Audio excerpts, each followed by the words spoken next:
Hey, what's up YouTube, and welcome to the Automatic Fanatic Lab. For my first video, I thought it would be good to talk about Home Assistant and why I use it for my home automation and why I think you should too. I've been into home automation for quite some time now, and not that long ago, I had a house full of Google Nest devices. And as with many people these days, my privacy concerns with these devices and big tech in general started to grow, and I knew there had to be a better way. Enter Home Assistant. The Home Assistant website describes Home Assistant as open source home automation that puts local control and privacy first, powered by a worldwide community of tinkerers and DIY enthusiasts. This sounded exactly like what I was looking for, so I downloaded it and installed it on an old computer I had laying around. There are several different ways that you can install and run Home Assistant, and we'll talk about that a little later. I was totally hooked from the minute I downloaded and logged in and saw the default dashboard. You can access the dashboard from any web browser, and they have Android and iPhone apps also. It didn't take me long to get my existing devices added via the included integrations, and I was well on my way to creating automations way beyond what I could have ever hoped to have done with Google Home. This was super cool, but I was still using devices like Nest Audio with Google Voice Assistant that was communicating with the cloud, and that's not cool at all when it comes to privacy. These companies aren't the only ones with privacy concerns either. Every device you add in your home could be spying on you intentionally or unintentionally. One of the best things about running Home Assistant is it gives you the ability to control devices locally without the need for these devices to be connected to the internet at all. Lots of enthusiasts strive to have little or no internet connected devices, which vastly increases privacy. Over the past few years, I've used Home Assistant to build a smart home that I can trust, replacing cloud-connected devices with local-controlled ones. My quest to replace cloud-connected devices led me to upgrade from that old PC to a Home Assistant Yellow device that was made by Home Assistant for running Home Assistant. Migrating to this device allowed me to leverage its built-in Zigbee controller, and I added a Z-Wave controller also.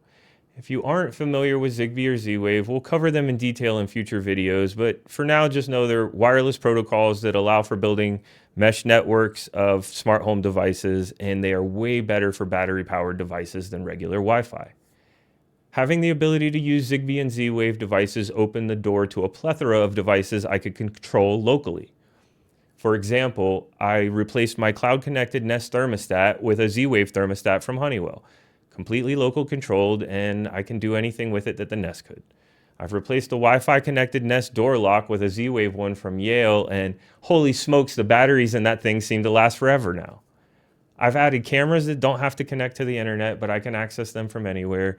Google Voice Assistants have been replaced by local ones made by Home Assistant. And don't get me wrong, I do still leverage some cloud connected devices, but now it's a choice and not a requirement. That's the real beauty of controlling your home with Home Assistant, is you can use whatever devices you want, cloud connected or not. There are tons of integrations and detailed docs on making your own if one doesn't already exist for the device you're trying to control. And if you know how to code or have been thinking about tinkering, Home Assistant is written in a Python programming language, and it's the most popular open source project on the code collaboration site GitHub. Okay, so now you're thinking, all of this sounds great, but how do I get started? What if I don't have an old PC laying around? Well, if you aren't super techy and want the dead simple way to get started, I'd recommend getting a Home Assistant Green. It comes with Home Assistant pre-installed, and it's pretty well plug and play. If you're a bit more advanced, I'd probably get a mini PC like a Beelink. This requires being comfortable with installing an operating system on a PC. Whether the Home Assistant Green or the mini PC, I'd recommend getting a Zigbee/Thread or Z-Wave coordinator from Home Assistant. They have just released the ZBT2 for Zigbee and Thread and the ZWA2 for Z-Wave and long-range Z-Wave. I've recently migrated my setup off of the Home Assistant Yellow to a server I run in my mini home lab rack with all of the services and Docker containers. I like the control that this gives me, and I've learned a ton by configuring all of the services myself.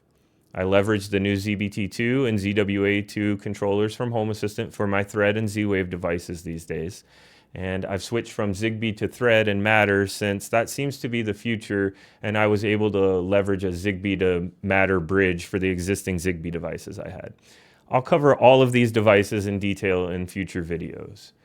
For now, Z-Wave is my preference as far as battery-powered devices, as it's been super reliable, and long-range Z-Wave works great over long distances and through walls. Everyone has different opinions on these wireless protocols, and your mileage may vary. So for me, Home Assistant is the clear choice for the brains of our smart home.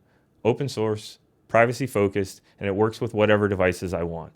I also have lots of flexibility when it comes to the hardware I run it on. Now, if you want to see the automation, devices, and services I use with it to power our smart home, hit that subscribe button and follow along.